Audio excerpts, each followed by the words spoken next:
الحمد لله والصلاة والسلام على رسول الله وعلى آله وأصحابه ومن والاه أما بعد. رب اشرح لي صدري ويسر لي أمري واحلل عقدة من لساني يفقه قولي. رب زدني علما، رب زدني علما، رب زدني علما. அளவற்ற அருளாளன் நிகரற்ற அன்புடனுமாகிய எல்லாம் அல்ல அல்லாஹுவை போற்றி புகழ்ந்ததன் பிறகு எங்கள் இறுதி தூதர் முஹம்மது ஸல்லல்லாஹு அலைஹி வஸல்லம் அன்னார்களுடைய தோழர்களான சஹாபாக்கள் இன்னும் தாபியீன்கள் தபா தாபியீன்கள் இறைவழி நடந்து உலகை விட்டும் பிரிந்து சென்ற முஸ்லிம்களான ஆண்கள் பெண்கள் இன்னும் இந்த நிகழ்ச்சியை செயல்படுத்திக் கொண்டிருக்கக்கூடிய சகோதர சகோதரிகள் அனைவர் மீதும் அல்லாஹ்வுடைய சாந்தியும் சமாதானம் உண்டாவதாக என்று கூறி விடயத்துக்கு வருகின்றேன். கனிமிக்க சகோதர சகோதரிகளே, அஸ்ஸலாமு அலைக்கும் வரஹ்மத்துல்லாஹி வபரகாத்துஹு. சென்ற அமர்விலே நாம் ஒரு நீண்ட ஹதீஸை பற்றி பார்த்தோம். அதுதான் ஹதீஸ் அல் குலாம் அல் முஃமின் என்று உலமாக்கள் கூறுகின்றார்கள். அதாவது அந்த ஹதீஸ் மூமினான சிறுவனின் ஹதீஸ், மூமினான சிறுவன் அல்லதுக்கு வந்து என்ன ஹதீஸ் அஸ்ஹாபுல் உஹ்தூதுன்னு அதுக்கு சொல்றது. ஹதீஸ் அஸ்ஹாப் அல் உஹ்தூத், அதாவது வந்து அகல்வாசிகளின் செய்தி. இன்று நாம் அந்த ஹதீஸின் சில விளக்கங்களை பற்றி பார்ப்போம். அதிலிருந்து நாம் விளங்கக்கூடிய விளக்கம், அதிலிருந்து நாம் எடுக்கக்கூடிய படிப்பினை என்ன என்றதை பார்ப்போம். இது சம்பந்தமாக ஷேக் உசைமின் ரஹிமஹுல்லா அவர்கள் சில விஷயங்கள் சொல்றாங்க. அது இல்லாமல் நான் சில வெளியிருந்து சில விஷயங்களை சொல்றேன். சொல்றாங்க, ஹாதல் ஹதீஸ் அல்லதி ذكره المؤلف, இந்த கிதாப் ஆசிரியர் அதாவது இமாம் நவவி ரஹ்மத்துல்லாஹி அலைஹி அவர்கள் இந்த குறிப்பிட்ட இந்த ஹதீஸ், அவர்கள் கூறிய இந்த ஹதீஸ் ஃபி பாபி ஸப்ர், பொறுமையுடைய பாடத்திலே கொண்டு வந்திருக்கக்கூடிய இந்த ஹதீஸ் கிஸ்ஸத்துன் அஜீபா, இது ஒரு வந்துன அதாவது வந்து ஆச்சரியமான ஒரு செய்தி, ஒரு சம்பவம் அப்படின்னு சொல்றாங்க. அப்ப அந்த விஷயத்தை பத்தி நீங்க பார்த்துட்டு, ஹதீஸிலே ஒரு அரசன் இருந்தான், அவனுக்கு ஒரு அதாவது ஒரு சூனியக்காரன் இருந்தான். அவனுக்கு வந்து என்ன, அவனுடைய ஆட்சிக்கு தொகுவான முறையில சில செய்திகளை சொன்னான். அது வந்து மார்க்கத்துக்கு முரணாக இருந்தாலும் சரி, அவனுடைய ஆட்சி பலமாக வேண்டும் என்ற ரீதியில அவனுக்கு பல செய்திகளை சொல்லிக் கொண்டிருந்தான். யாரு? அந்த சூனியக்காரன். அப்ப இந்த சூனியக்காரன் அதாவது முதிய வயதை அடைந்ததும் அவனால வந்து என்ன சில இப்ப எப்ப இறந்து போவான்னு அவனுக்கு தெரியாது. அப்ப அப்படி இருக்கக்கூடிய நிலைமையில இந்த அரசனுக்கு இன்னொரு சூனியக்காரன் வேணுமே, அவனுக்கு பக்கபலமா இருக்கக்கூடிய. அதற்காக வேண்டி அவன் அந்த அரசனிடம் என்ன சொன்னான்,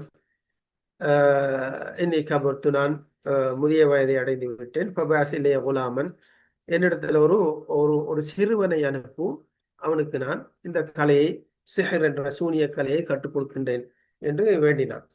அந்த அடிப்படையில அரசன் ஒரு சிறுவனை அனுப்புகின்றான். சரிதானே? சிறுவனை ஏன் வேண்டினான்? ஏன் ஒரு பெரிய அறிவுள்ள ஒரு வாலிபன் அல்லது ஒரு 30-40 வயதை அடைந்த ஒரு மனிதனை ஏன் வேண்டவில்லை? ஏனெனில் அதுக்கு காரணம் சொல்லும் போது ஷேக் ஹுசைன் அவங்க சொல்றாங்க வந்து, لأن تعليم الغلام الشاب هو الذي يبقى, சிறு வயதை உடைய வாலிபன், சிறு வயதை உடைய வாலிபன், அவனுடைய அறிவு வந்து எப்பவும் தனிப்பட்டு இருக்கக்கூடியதாக இருக்கின்றது. வாலிபத்தில் சிறு வயதுல வந்து கற்றுக்கொள்ளக்கூடியது, அது எப்பவும் அந்த அறிவு நிற்கும். ஒலா என்சா, அவன் மறக்க மாட்டான்.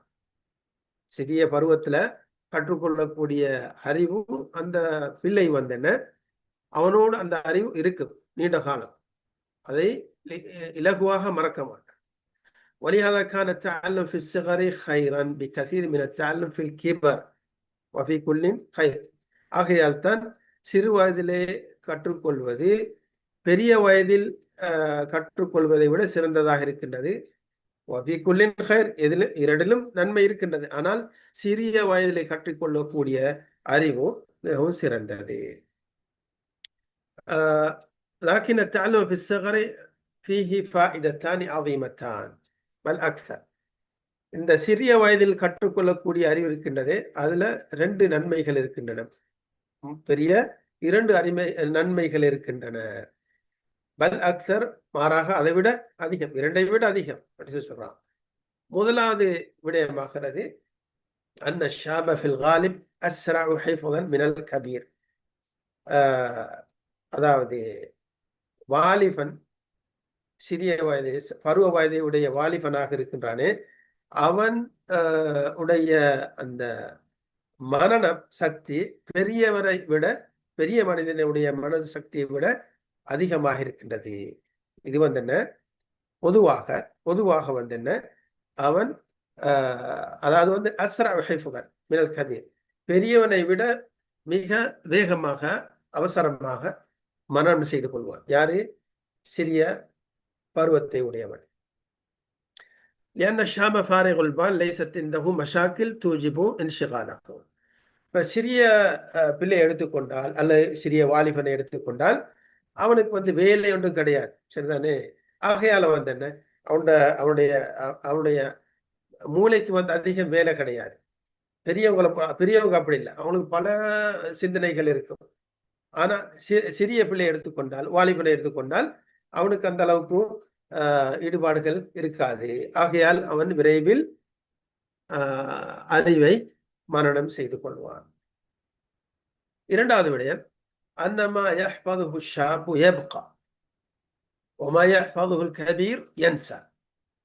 சிறிய வாலிபன் அல்லது வாலிபன் மனனம் செய்து கொள்வது அது நிலைத்திருக்கும். பெரிய மனிதன் மரணம் செய்வது அது அதை அவன் மறந்து விடுவான். அநேகமாக பெரியவர்களுடைய ஹிஃபத் அல்லது மரணம் அது நீங்கக்கூடியதாக இருக்கின்றது விரைவில். ஆனால் சிறிய வயதுல மரணம் செய்வது அது இப்போ நிலைத்திருக்கக்கூடியதா. இதுவும் அதிகமாக தன் இந்த அதிகத்துக்குரிய தன் சட்டம் இல்லையென்றால் சில பிள்ளைகள் சிறிய வயதில் மரணம் செய்யக்கூடியவங்க மறக்கக்கூடியவங்க இருக்கிறாங்க. ஆனா அநேகமாக அதிகமாக சிறுவர்களுடைய மரணம் நிலைத்திருக்கக்கூடியதாக இருக்கின்றது. வலிஹாதக்கான மினல் ஹிக்மத்தி ஷாயா பைனன் நாஸ். ஆகையால் தான் மக்கள் மத்தியில் இருக்கக்கூடிய ஒரு ஒரு ஒரு ஒரு அதாவது பழமொழி, ஒரு ஹிக்மத்து, இன்னல் இல்ம ஃபிஸ் ஸிகரி கன்னக்ஷி ஃபில் ஹஜர். சிறிய வயதினுடைய அறிவு, அதாவது சிறிய வயதில் கற்றுக்கொள்ளக்கூடிய அறிவு கன்னக்ஷி ஃபில் ஹஜர், அதாவது கல்லில் எழுதக்கூடிய, கல்லில் நக்ஷ் சொன்னால் அதாவது கொத்துவதை போல். நக்ஷ் ஃபில் ஹஜர் என்றால் என்ன, கல்ல குத்துவது, கல்லில் எழுதக்கூடிய எழுத்தை போன்ற சொல்றாங்க. அதானே?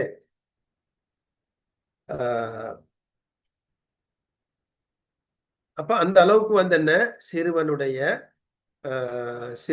அறிவு, சிறுவனுடைய மனனம் நிலைத்திருக்கக்கூடியதாக இருக்கின்றது.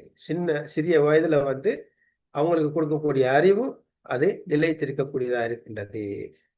வஃபீஹி ஃபாயிதத்துன் சாலிஸா. இன்னொரு மூணாவது ஃபாயிதா என்னென்றால், وهي أن الشاب إذا ثقف العلم من أول الأمر صار العلم كالسجية له والطبيعة له. வாலிபன் அவனுக்கு சிறிய வயதிலே அறிவை கொடுத்து விட்டால், ஆரம்பத்திலே அவனுக்கு அறிவை நாம் கொடுத்து விட்டால், சரியான அறிவை, அந்த அறிவு அவனுடைய இயற்கையாக மாறிவிடுகின்றது. அவனுடைய சஜியாவாக, அவனுடைய இயற்கை தன்மையாக அந்த அறிவு அவனுக்கு மாறிவிடுகின்றது. வசார கஅன்னஹு கரீஸத்துன் கது ஷப் அலைஹி ஃபயஷீபு அலைஹி, அவனுடைய கரீசா உள்ளுணர்ச்சியாக அது மாறிவிடுகின்ற, அதன் மீதே அவன் வந்தன வாலிபனாகி விடுகின்றான். அந்த அறிவின் மீதே அவன் வந்தன முதியவனாகவும் மாறிவிடுகின்றான். அந்த அளவுக்கு வந்தன அவனோடு அந்த அறிவு ஒட்டி கொள்ளக்கூடியதாக மாறிவிடுகின்றது. அவனுடைய இயற்கை தன்மையாக அந்த அறிவு அது ஆகிவிடுகின்றது. சரிதானே? அறிவை பொறுத்தவரையில் வந்தன அறிவை பெறுவதற்காக நாம் அதுக்கு அதை கற்றுக்கொள்ள வேண்டும். சரிதானே? கஷ்டப்பட்டு அந்த ஒரு அறிவை கற்றுக்கொண்டால் தான் எங்களுக்கு அந்த அறிவு கிடைக்கும். சரிதானே? சில அறிவு இருக்கின்றது வந்து அல்லாம்புறத்திலிருந்து கொடுக்கப்படக்கூடியது. சரிதானே? அதுக்கு வந்து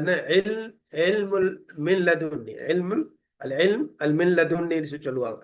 அல்லாஹ் வந்து என்ன, சிலருக்கு வந்து அந்த அவனோட இயற்கையிலே வந்து அவனுக்கு கற்றுக்கொள்ளாமலே சில அறிவை அல்லாஹ் கொடுக்கின்றான். இன்னொன்று வந்து அல் கஸ்பி, அதாவது கஷ்டப்பட்டு அந்த அறிவை தேடுவது. சரிதானே? அந்த கஷ்டப்பட்டு தேடக்கூடிய அறிவுல சிறுவனுக்கு நாம் இந்த அறிவை வந்து ஆரம்பத்தில் கொடுத்து விட்டால் அது வந்து என்ன, அந்த அல் மில்லதுன்னியை போன்று அல்லாஹ் அவனுக்கு கொடுத்த அறிவை போன்று அவனோடு வந்து ஒட்டி கொள்கின்றது. அவனுடைய எப்போதும் அவனோடு இருக்கக்கூடியதாக இருக்கின்றது. ஆகையால் சிறிய வயதிலே நாம் பிள்ளைகளுக்கு அறிவை கொடுக்க வேண்டும். அதிலும் மார்க்க கல்வி, மார்க்க அறிவை, சரியான மார்க்க அறிவை பிள்ளைகளுக்கு சிறிய வயதிலே நாம் கொடுக்கறதுக்கு முயற்சி செய்ய வேண்டும். என்று நாம் சிறிய வயதிலே வந்து என்ன, அதாவது இந்த விஷயத்துல வந்து இன்றைக்கு உலகத்திலே முஸ்லிம்கள், முஸ்லிம் அல்லாதவர்கள் சிறிய வயதிலே பிள்ளைகளுக்கு அறிவை கொடுக்க முயற்சி செய்கிறாங்க, அதிகம் முயற்சி செய்யறாங்க. ஆனால் இந்த உண்மையான அறிவான மார்க்க அறிவு, மரணத்துக்கு பின்னர் பயனளிக்கக்கூடிய இந்த அறிவு, அதை கொடுப்பதற்கு எவ்வளவு நம்ம கஷ்டப்படுகிறோம் என்று கேட்டால் மிக ரொம்ப குறைவாக இருக்கின்றது. ஏதோ ஸ்கூலுக்கு போயிட்டு வந்துட்டால் பள்ளிக்கூடம் அனுப்புவாங்க. பள்ளிக்கூடத்துல போயிட்டு ஒரு அரை மணித்தியாலம், ஒரு மணித்தியாலம் அது வந்து என்ன அங்க கற்றுக் கொடுக்கக்கூடிய அறிவு தான் அவங்களுக்கு அறிவாக இருக்கின்றது. அதல்லாத இது வந்து போதாது. அது அல்ஹம்துலில்லாஹ் என்று நடக்குதுன்றால் அதையும் அல்லாஹ் நாம் புகழ வேண்டும். இது மட்டும் காணாது. அன்றைய முஸ்லிம்கள் எப்படி இருந்தார்கள் என்றால், சிறிய வயதிலே பிள்ளைகளுக்கு மார்க்க அறிவை கொடுத்தார்கள், குர்ஆனை மனனம் செய்ய வைத்தார்கள், ஹதீசுகளை மனம் செய்ய இன்னும் கற்றுக்கொள்ள அவர்கள் அதாவது முயற்சி எடுத்தார்கள், பிள்ளைகளுக்கு கற்றுக் கொடுத்தார். அதுக்கு பிறகுதான் அவன் மார்க் அறிவிலே வந்து தேர்ச்சி பெற்றதும் குர்ஆனை நல்ல முறை மனனம் செய்து, அதே போல ஹதீசுகளை வந்து என்ன கற்றுக்கொண்டு ஃபிக்ஹ் கலை, அதே போல வந்து தப்சீர் கலை, இவைகளை எல்லாம் கற்றுக்கொள்வார்கள். அதுக்கு பிறகு உலக கல்வியில வந்து என்ன ஈடுபடுவதை நாம் பார்க்கலாம். முன் சென்ற உலமாக்குள் ஆகையால் தான் இன்று வந்தன எங்களுடைய முன் சென்ற சலஃப் உலமாக்களை எடுத்துக்கொண்டால் அவர்கள் எல்லா துறையிலும், மார்க்க துறையிலும் அதே போல வந்து உலக ரீதியிலும் வந்தன தேர்ச்சி பெற்றவர்களாக இருக்கின்றார்கள். காரணம் என்னவென்றால் அவங்க முதலாவது மார்க்கத்துக்கு முதலிடம் கொடுத்தார்கள், பிறகுதான் வந்தன உலக கல்விக்கு அதாவது வந்து முக்கியத்துவம் கொடுத்தார்கள். ஆனால் இன்று நேர்மாற்றமாயிருக்கு. உலக கல்விக்கு தான் முக்கியத்துவம், மார்க்க கல்விக்கு அந்த அளவுக்கு முக்கியத்துவம் கிடையாது. ஆனா இந்த நிலைமை மாற வேண்டும்.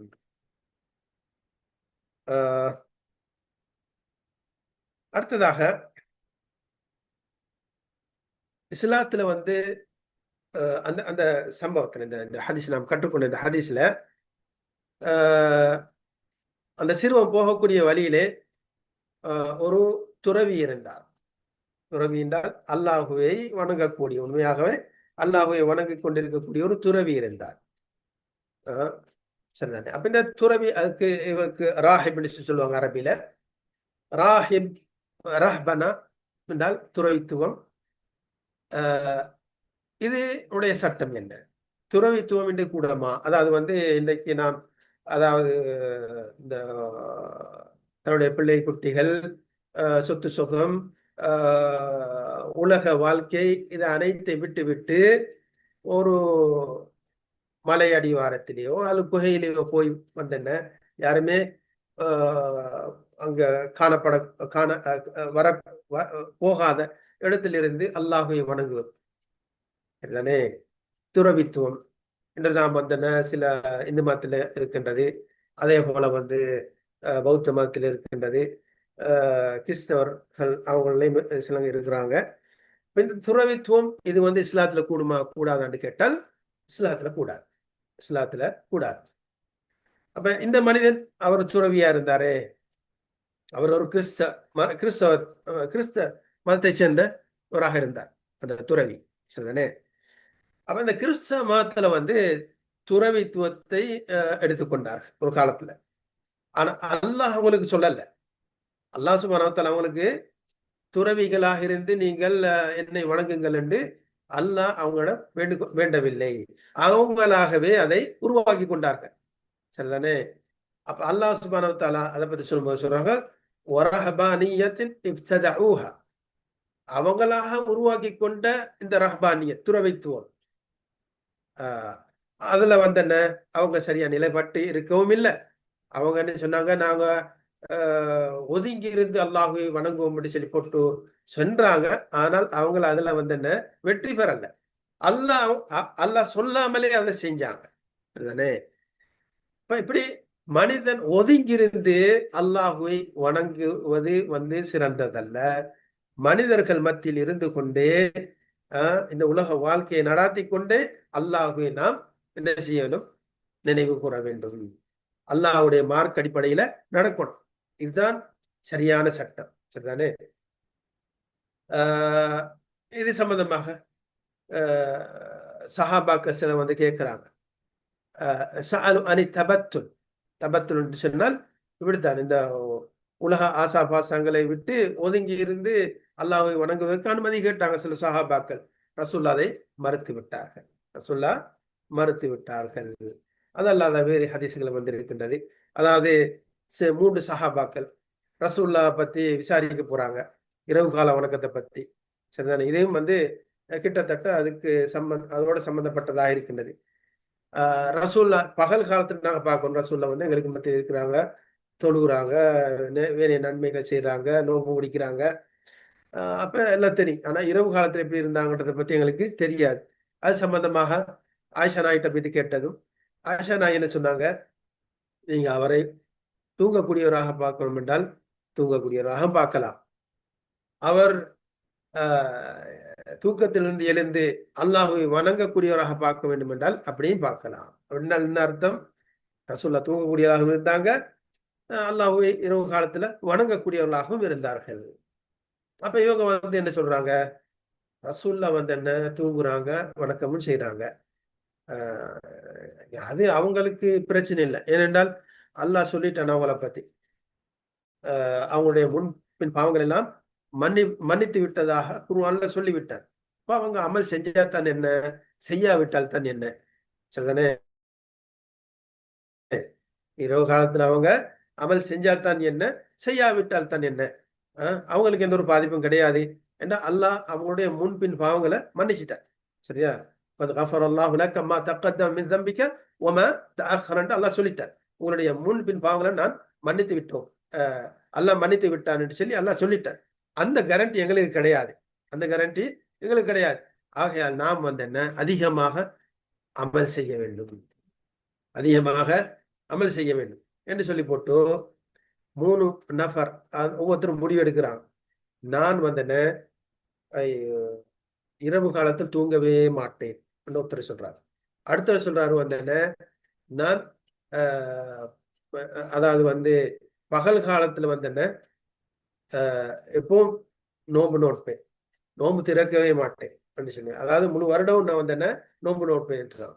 3வது நபர் சொல்றாரு, நான் திருமணம் செய்ய மாட்டேன், திருமணம் செஞ்சா வந்து என்ன வணக்க வழிபாடுகளுக்கு வந்து இடைஞ்சலாக இருக்கும், ஆகையால் வந்து என்ன திருமணம் செய்ய மாட்டேன் என்று சொன்னதும், இதை பத்தி ரசூல்லா கேள்விப்பட்டதும் ரசூல்லா வந்து கோபத்துல வந்து மிம்பருக்கு ஏறி சொல்றாங்க, ஒரு சாரார் இப்படி இப்படி எல்லாம் சொல்றாங்க, அவங்களுக்கு என்ன நேரிட்டது, வல்லாஹி அல்லாஹ் மீது ஆணையாக, ஆன அலமுக்கும் பில்லாஹ், நான் உங்கள் அனைவரை விடவும் அறிந்தவன்.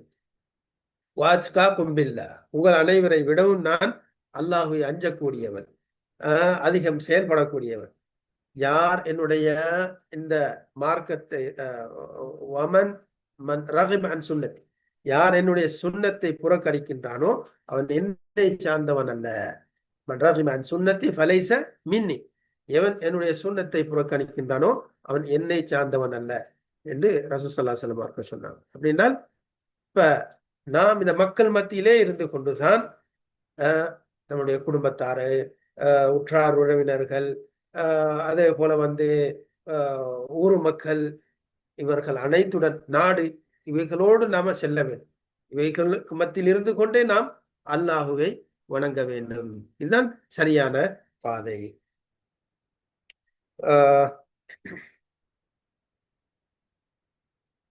அடுத்ததாக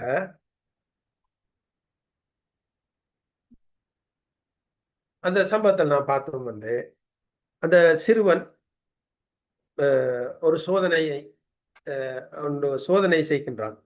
அதாவது அந்த ஒரு மிருகம் வந்துச்சு, நீங்க அந்த இடையில படிச்சோன்னாம, மிருகம், பெரிய ஒரு மிருகம் இந்த மக்கள் எல்லாம் பயமுறுத்தி கொண்டிருந்தது. மக்கள் போற வழியில நின்று மக்கள் அங்கால இங்கால போக முடியாத நிலைமையில அந்த மிருகம் நின்று கொண்டது. அப்ப அந்த நிலைமையில இந்த சிறுவன் அங்கே சொல்லும் போது, இன்று நான் சோதிக்கிறேன், யாரு சிறந்தவர், ராஹிப் சிறந்தவரா, அந்த துறவி சிறந்தவரா, அல்லது சூனியக்காரனுடைய அறிவு சிறந்ததா? துறவி கற்றுத்தந்த அறிவு சரியான அறிவா, அல்லது அந்த அதாவது சூனியக்காரன் கற்றுத்தந்த அறிவா என்று சொல்லி போட்டு, முதலாவது என்ன செய்யறானவன் ஒரு கல்லை எடுத்து அல்லாஹ்வுடைய பேரை சொல்லி எரிந்ததும் அந்த மிருகம் போய் பட்டு அது இறந்து விடுகின்றது. மிருகம், அந்த பெரிய மிருகம் இறந்து விடுகின்றது. சிறிய ஒரு கல்லு கட்டி எடுத்து அடித்ததும் அந்த மிருகம் இறந்து விடுகிறது. அப்ப இதை அந்த துறவிட்ட சொன்னதும் துறவி என்ன சொன்னாரு, இன்று நீ என்ன என்னை விட பெரிய ஆளாக மாறிவிட்டாய். அவருடைய அந்த தாழ்மை தன்மை பாருங்க. அவர் அதாவது அந்த அந்த சிறுவனுக்கு ஆசிரியர், எப்படியும் ஆசிரியர் என்ன அதாவது தன்னுடைய மாணவனை விட சிறிதாகுவதை விரும்ப மாட்டாங்க. ஆசிரியர் என்ன அநேகமாக நான் இன்றைக்கு சொல்ல போனோடனே மாணவனை விட சிறிதாவதை அவங்க விரும்ப மாட்டாங்க. இதுதானே அவங்களுடைய தரம், மாணவனை விட சிறந்ததாக இருக்கணும் என்றுதான் எப்போ நினைப்பாங்க. ஆனால் அந்த துறவி என்ன சொன்னாரு, அவருடைய தாழ்மை தன்மையை பாருங்க. எந்த அளவுக்கு அவருடைய தாழ்மை தன்மை நினைச்சுனால், நீ என்னை விட இன்றைக்கு சிறந்தவனாக மாறிவிட்டாய். அல்லாஹ் உனக்கு என்ன அந்த அந்த அந்த அந்த அதாவது இதுக்கு சொல்லலாம் கராமத்தை அல்லாஹ் உனக்கு தந்து விட்டான் தானே. இனி அந்த அளவுக்கு அந்த மிருகத்தை கொல்லக்கூடிய அளவுக்கு உனக்கு அல்லாஹ் ஒரு உன்னிலே ஒரு சக்தியை ஏற்படுத்தி விட்டான்.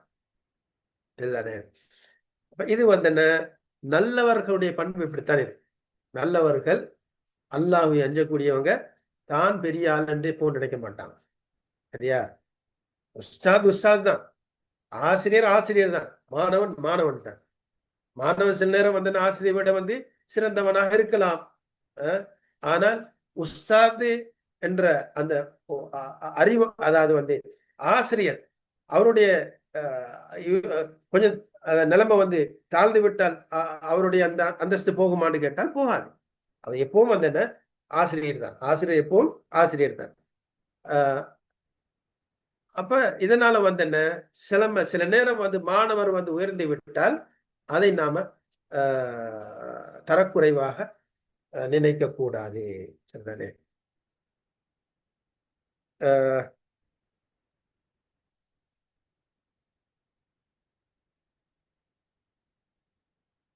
அடுத்ததாக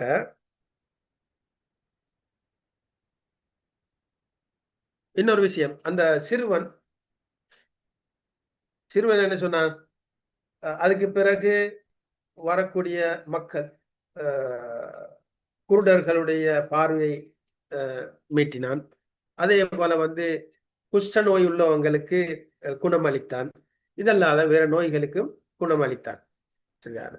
அப்ப இதை கேள்விப்பட்டு அரசனுடைய அவையிலிருந்து ஒரு குருடர் அவனை சந்திக்கின்றார்.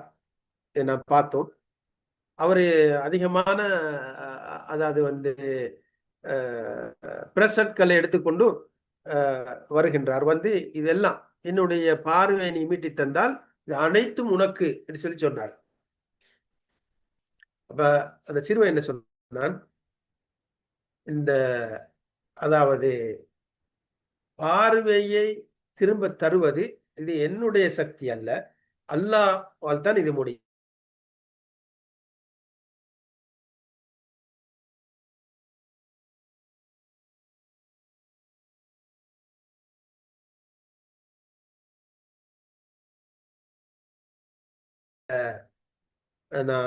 நான் அவுலியா சூனியக்காரர்கள் அல்லது மன்னிக்கவும், சில சூனியக்காரர்கள் தன்னைத்தானே அவுலியாக்கள் சொல்லக்கூடியவங்க, பெரியவங்க, இவங்க எல்லாம் என்ன, நான் பொய் அவுலியாக்கள் தான் சொல்றேன், உண்மையான அவுலியாக்களை பத்தி சொல்லலை.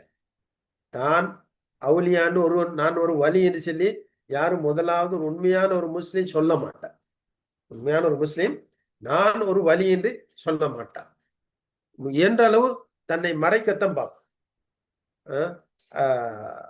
அதனால என்ன, இந்த ஒய்சுல் கரணி அவங்களும் சில அற்புதங்களை அவங்கள பார்ப்பாங்க. ஆனா மக்களிடை விட்டு அவங்க விரண்டு ஓடுவாங்க, நினைச்சானே பயந்து. அப்ப உண்மையான வலி எப்படின்னுட்டால், தன்னைத்தான் நான் ஒரு வலியுள்ளா, எனக்கு மறைமானவற்றின் அறிவு இருக்கின்றது, மக்களுடைய நோய்களை குணப்படுத்தக்கூடிய சக்தி இருக்குது என்று சொல்லி பெருமைப்பட்டுக்க மாட்டான். இயன்ற அளவு என்ன, அவைகளை மறைப்பதற்கு தான் முயற்சி செய்வான் உண்மையான வழி. சிலவங்க என்ன அப்படி சொல்லிட்டாலும் சொல்லக்கூடியவங்களா இருக்கின்றன. நான் நீங்க சொல்ல என்னன்னுட்டால், அந்த சிறுவன் என்ன சொன்னான், இந்த சந்தர்ப்பத்துல உண்மையிலே நான் என்னால் உனக்கு இந்த நோயின் நிவர்ணி உன்னுடைய இந்த பார்வையை மீட்டித்தர முடியும் என்று சொல்லியிருக்கலாம். ஆனா அப்படி சொல்லல. சரியா? என்ன சொல்றான், இல்ல, பார்வையை மீட்டுவது, பார்வையை எடுப்பதும் கொடுப்பதும் அல்லாஹ்வுக்குரியது என்றுதான் அந்த சிறுவன் கூறுகின்றான். சரிதானே? அப்ப உண்மையான அல்லாஹ்வுடைய அவுலியாக்கள் அவங்க அப்படித்தான் இருப்பான். தன்னுடைய ஒரு செயல் அற்புதம் தன்னுடைய கையால் நிகழ்ந்தாலும் அது அல்லாஹ் கொடுத்தது, அல்லாஹ் கொடுத்தது, என்னால எதுவும் செய்ய முடியாது, நான் பிரார்த்திக்கத்தான் முடியும் உனக்காக வேண்டி. மற்ற பார்வையை கொடுப்பது எடுப்பது, நோயை கொடுப்பது நோயை எடுப்பது, இது அல்லாஹ் அதுதான் முடியும், அல்லாஹ்வுக்குரிய சக்தி சொல்லுவாங்க. அதே போலதான் அந்த சிறுவன் கூறுகின்றான். அடுத்ததாக அந்த சிறுவன் பிரார்த்தனை தான் செய்தான். இதே நேரத்துல ஈசா அலைஹிஸ்ஸலாம் அவங்க என்ன செய்வாங்க, கைய வைத்து அந்த பிரார்த்தனை செய்தாங்க. அப்ப எந்த இடத்துல கையை வைக்கிறாங்களோ அந்த குருடன் கண் கையை வைத்தால் அவனுக்கு பார்வை வரக்கூடியதாக இருந்தது. சரிதானே? குஷ்ட நோய் இருக்கக்கூடியவனுக்கு மீது கையை வைத்து பிரார்த்தித்தால் அவனுடைய குஷ்ட நோய் நீங்கக்கூடியதாக இருக்கிறது. சிறுவன் என்ன செஞ்சான், அப்படி செய்யல. மாறாக அவன் அல்லாஹ்விடத்துல 2 கையை உயர்த்தி பிரார்த்தனை செய்தான். அப்ப இப்ப சரியான சட்டம் என்ன? கையை உயர்த்தி ஒருவருக்காக வேண்டி பிரார்த்திப்பதா, அல்ல கையை வைத்து சில துவாக்களை ஓதுவதா, அல்லாஹ்விடத்திலே பிரார்த்திப்பதா? இது இரண்டும் இருக்கின்றது. இரண்டும் எங்களுடைய மார்க்கத்துல இருக்கின்றது. சில சந்தர்ப்பங்கள் ரசூலுல்லாஹ் கையை உயர்த்தி பிரார்த்தனை செய்திருக்கிறார்கள். இன்னும் சில சந்தர்ப்பங்கள்ல என்ன, கையை வைத்து சில துவாக்களை ஓதிருக்கின்றார்கள். இரண்டும் என்ன ஆகுமானதுதான். ஆனால் 2 நிலைமையிலும் என்னுடைய சமத்தென்று நாம் நினைக்க கூடாது. இப்போ நாம் என்ன, அல்லாஹ்விடத்துல வேண்ட வேண்டும்.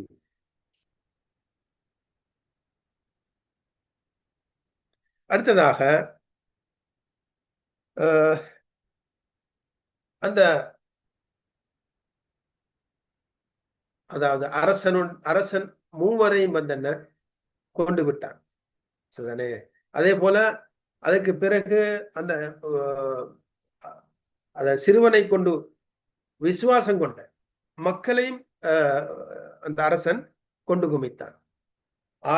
ஆள் அதாவது அந்த ஒரு குழியை தோண்டி அதிலே நெருப்பை மூட்டி, நீ வந்து உன்னுடைய மார்க்கத்திலிருந்து அதாவது புதிய மார்க்கத்தை விடவில்லை என்றால் இதிலே நீ விழுந்து சாக வேண்டும் என்று கட்டளையிட்டான். ஆனா மக்கள் என்ன சொன்னாங்க? உண்மையான மார்க்கம் இந்த சிறுவனுடைய மார்க்கம் தான், உண்மையான இறைவன் இந்த சிறுவன் சொல்லக்கூடிய இறைவன் தான், அவனை கொண்டே நாம் விசுவாசம் கொள்கின்றோம் என்று எல்லோரும் வைத்து அந்த குழியில விழுந்தாங்க. முதலாவது வந்து அந்த அரசனுடைய அவையில் இருந்த அந்த குருடன், அவர் வந்து என்ன மறுத்து விட்டார். மறுத்ததும் அவனை இரண்டாக பொழந்தார்கள். அதுக்கு பிறகு அந்த சிறுவனுடைய ஆசிரியர் அந்த துறவியை வந்து என்ன கொண்டார்கள். மூணாவது இந்த சிறுவனை வந்து என்ன கொல்வதற்கு பல தடவை முயற்சி செஞ்சாங்க. ஆனால் சிறுவனை கொல்ல முடியவில்லை அவர்களால. சிறுவனே சொன்னான், நீங்க இப்படி செய்தால், நீங்க அம்பை எடுத்து பிஸ்மில் சொல்லி அல்லாஹ்வுடைய பெயரை சொல்லி என்னை நீங்கள் எரிந்தால் தான் என்னை கொல்ல முடியும் என்று சொன்னதும் அதே போல செய்தார்கள். அந்த சிறுவனும் கொல்லப்பட்டான். சரி, இப்ப இந்த இடத்துல எங்களுடைய மார்க்கத்துல ஒருவன் வந்து என்ன அநியாயமாக கொல்ல வருகின்றான். அப்ப தன்னுடைய உயிரை பாதுகாத்துக்காக வேண்டி நாம் குஃப்ருடைய வார்த்தையை சொல்ல முடியுமா, முடியாதா? சொல்ல அனுமதி இருக்குதா இல்லையா? இருக்குது. வமன் கஃபர பஅதல் ஈமானி இல்லா மன் உக்ரிஹ வ கல்புஹு முத்மஇன்னும் பில் ஈமான். அதாவது ஒருவர் வந்து என்ன தன்னுடைய உள்ளம் அமைதி பெற்ற நிலைமையில் குஃப்ருடைய வார்த்தையை சொன்னால் அது குற்றம் அல்ல என்று அல்லாஹ் குர்ஆன்ல சொல்றான். சரிதானே? இதுதான் சட்டமும். ஒருவன் வந்து அநியாயமா கொல்ல வாரான், அதாவது வந்து சொல்றான் வந்து என்ன, நீ வந்து இந்த சிலையை கும்பிடணும், அல்ல சிலைக்கு முன்னால வந்து நீ சரணம் அடையணும், அல்லது இந்த அதாவது எங்களுடைய மதம் தான் உண்மையான மதம் என்று சொல்லணும், இல்லை என்றால் உன்னுடைய கழுத்தை வாரி விடுவோம் சொன்னால் இந்த சந்தர்ப்பத்தில் என்ன, உள்ளம் அமைதி பெற்ற நிலைமையில் இஸ்லாம் மார்க்கம் தான் உண்மையான மார்க்கம் என்ற இதுதான் உறுதியானது உள்ளத்துல. அப்படி இருக்கக்கூடிய நிலைமையில இவனுடைய இந்த தொல்லையிலிருந்து நாம் தப்பிக்கொள்வதற்காக வேண்டி சரியப்பா உண்ட மார்க்கம் தான் சரியானது என்று சொல்லி என்ன செய்ய சொல்லலாம். சரியான அதான் அல்லாஹ் மன்னிக்கக்கூடியவனா இருக்கின்றான். சரியா? அது சம்பந்தமா ஆதாரங்களும் இருக்கின்றது. ஆனால் உலமாக்க சொல்றாங்க, எவர் அதாவது ஒரு அறிவாளின்னு வச்சுங்க, அவர் ஒரு உண்மையை மக்களுக்கு சொல்றாரு, மக்கள் அதை ஏற்றுக்கொள்றாங்க. சரியானே? அவருக்கு தண்டனை கொடுக்கப்பட்டால் அவர் என்ன செய்யணும்? அவருக்கு ஒரு சிறந்தது வந்து என்ன, அந்த அந்த வழிகாட்டக்கூடியவர் அவரு உண்மையை மறைக்கக்கூடாது. இல்ல இஸ்லாம் தான் சரியான மார்க்கம் என்று பிடிவாதமாக இருக்க வேண்டும். ஏன்? அவரை பார்த்து மக்கள் சில வேளை வந்து என்ன வழிகட்டலாம் தானே? சரி, அவரே வந்து சொல்லிட்டாரு, நாம சொன்னா என்ன? வழிகாட்டியே நம்மளுக்கு வந்து என்ன, அங்க அவர் அந்நியமா ஏற்றுக்கொண்டாரு, நாம ஏற்றுக்கொண்டால் என்னன்னு சொல்லி மக்கள் வழி தவறிடலாம். ஆகையால் தான் வந்து என்ன, அதாவது வந்து மார்க்க வழிகாட்டக்கூடியவர்கள் அவர்கள் இந்த மக்கள் மத்தியில வந்து குஃப்ர் என்ற நிராகரிப்பை ஏற்றுக்கொண்டு அவர் தப்பினால் அது மக்கள் வழிகிடுவதற்கு வந்தன காரணமாக அமையலாம். ஆகையால் வந்தன அவங்க சரியான இதைத்தான் சொல்றாங்க. அந்த அடிப்படையில தான் அந்த சிறுவன் வந்தன உண்மையை சொல்றான். சிறுவன் இல்லை என்றால் ஒன்று உள்ளம் வந்து என்ன அமைதி பெற்ற நிலைமையில அவன் குஃப்ருடைய வார்த்தையை சொல்லி இருக்கலாம். சரியாப்பா, நான் உன்னை மாத்த ஏற்றுக்கொள்றேன் சொல்லி ஏற்றுக்கொண்டிருக்கலாம். ஆனால் மக்களுக்கு சத்தியம் எப்ப விளங்க போகுது? அவன் வந்து என்ன அந்த பொய்யை வந்து பொய் மதத்தை அவன் ஏற்றுக்கொண்டால் அந்த அரசனுடைய மக்கள் அவங்க சரியான வழியில் இருப்பாங்களா? அதுக்கு பிறகு இல்ல இருக்க மாட்டான். ஆகையால் வந்து என்ன அவன் இல்ல சரியான இறைவன், உண்மையான இறைவன் அல்லாஹ் தான் என்று சொல்லி அவன் குறிப்பாக இருந்தான். அதே போல அந்த துறவி அதுக்கு பிறகு அந்த மக்களும் அதே அதே போல வந்து என்ன அந்த வழியிலே மரணிக்கின்றார்கள்.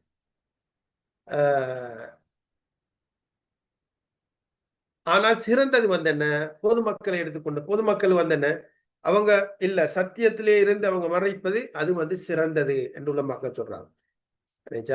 அவங்க வந்து உள்ளத்துல வந்து சத்தியம் மார்க்கம் உள்ளத்துல வந்து அமைதி பெற்ற நிலைமையில நாவினால் வந்து என்ன குஃப்ருடைய வார்த்தையை சொல்லலாம், அதுக்கு அனுமதி இருக்கின்றது. ஆனால் சிறந்தது வந்து என்ன இல்ல சத்தியத்தை சொல்லி மரணிப்பது தான், சத்தியத்தை சொல்லி மரணிப்பதுதான் சிறந்தது என்று உலமாக்கள் சொல்றாங்க. இதான் இதுல இருந்து நாம் பெற்றுக்கொண்ட சில அறிவுகள். இது சம்பந்தமா உங்களுக்கு எதுவும் கேள்விகள் இருந்தால் கேட்கலாம். இதோடு முடிச்சுக் கொள்கின்றேன். அஸ்ஸலாமு அலைக்கும் வரஹ்மத்துல்லாஹி வபரகாத்துஹு.